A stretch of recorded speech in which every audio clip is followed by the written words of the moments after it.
राधे राधे महाराज जी। गुरुजी, ये मन सभी के सामने तो इंद्रियों पर संयम का दिखावा करता है, परंतु एकांत में ठीक इससे उल्टा हो जाता है महाराज जी। इससे हाँ, वैसे कहा भी गया है, जिस साधक का एकांत पवित्र है वही साधक है। नेत्रों के सामने, समाज के सामने सब होश में रहते हैं, लेकिन सही होश उसका माना जाता है जो एकांत में होश में रहता है। एकांत में जब मन चंचल हो तभी हम साधन का बल प्रयोग करें, जो भजन बल है उसी समय तो नाम जप करें। हम एकांत में खाली न रहें, जब तक नींद ना जाए तब तक हमें खाली नहीं रहना। कोई ग्रंथ रख लें जिसका हम अवलोकन करें, संख्या रख लें जो नाम जप करें, या सत्संग रख लें, सत्संग सुने। हम खाली बैठेंगे तो हमारा मन तुरंत एकांत में हावी हो जाएगा और कोई न कोई हमसे पाप कर्म करवा बैठेगा या पाप चिंतन करवा बैठेगा।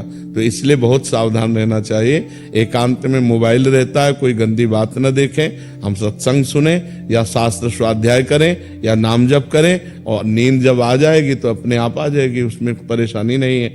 नींद जो 4 घंटे 5 घंटे लेनी है, उसके अलावा हमें सावधान होकर समय काटना है। खास समय एकांत का, और जब खास समय सोने जा रहे हैं उस समय तो और बिल्कुल सावधान होकर, बिल्कुल नामाकार वृत्ति करके। जैसे अब अपने लोग सोते हैं ना, तो सोने नहीं जाते, ध्यानस्थ होते हैं।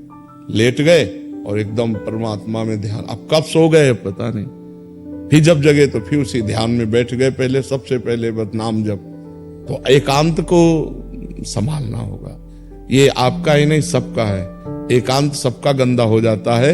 यदि चतुर सुजान साधक नहीं है तो एकांत में गंदगी कर ही बैठता है। और जिसका एकांत गंदा है उसकी साधना ठीक नहीं है। जिसका एकांत पवित्र है वही वास्तविक संत है, वही साधु है, वही साधक है, वही महात्मा है।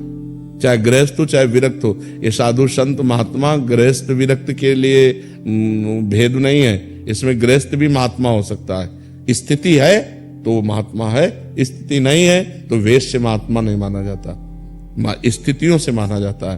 तो हमें लगता है कि हमें एकांत में ज्यादा सावधान रहना चाहिए, क्योंकि एकांत पाकर मन कच्चे साधकों का, सच्चे साधकों का तो एकांत पाते ही वो तो एकदम डूबेगा भगवान में। एकांत पाते ही तो बिल्कुल मन ऐसे उल्लसित होकर भगवान में डूबेगा कि एक मतलब इतना एकांत प्रिय हो जाता है कि घड़ी का सेल का जो आवाज आती है ना, टक टक, मान लो कमरा शांत है तो अभी आपको घड़ी की आवाज सुनाई देगी, टक टक टक।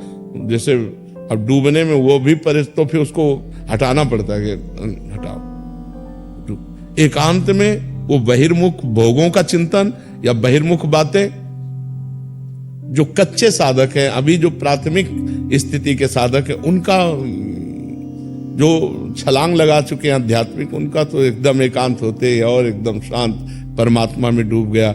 और जिसका अभी विषय रस भोगने की लालसा बनी हुई है उसको बहुत परास्त कर देता, बड़ी दुर्दशा कर देता है। एकांत में नाना प्रकार के कुकृत्य करवा देता है।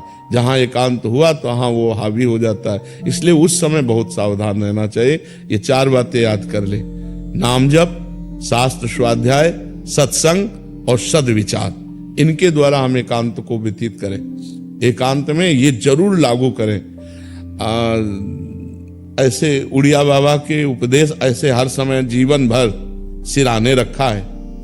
जब सोने जा रहे होते, जहां देखा मन चंचल हो रहा, फौरन खोला, 2-4 सूत्र पढ़े, एकदम चिंतन में। बस जैसे कोई बंदूक रख के पढ़ता है ना, ऐसे आसपास माला, झोली और ग्रंथ आसपास बिल्कुल सिराने। जरा सा मन भटका, तुरंत ग्रंथ खोला, तुरंत जरा सा मन भटका, माला उठाया, बैठ गए। उसको रोकना है। अगर उसको रोक लिया, एकांत पवित्र हो गया तो बढ़िया पवित्र हो गया जीवन।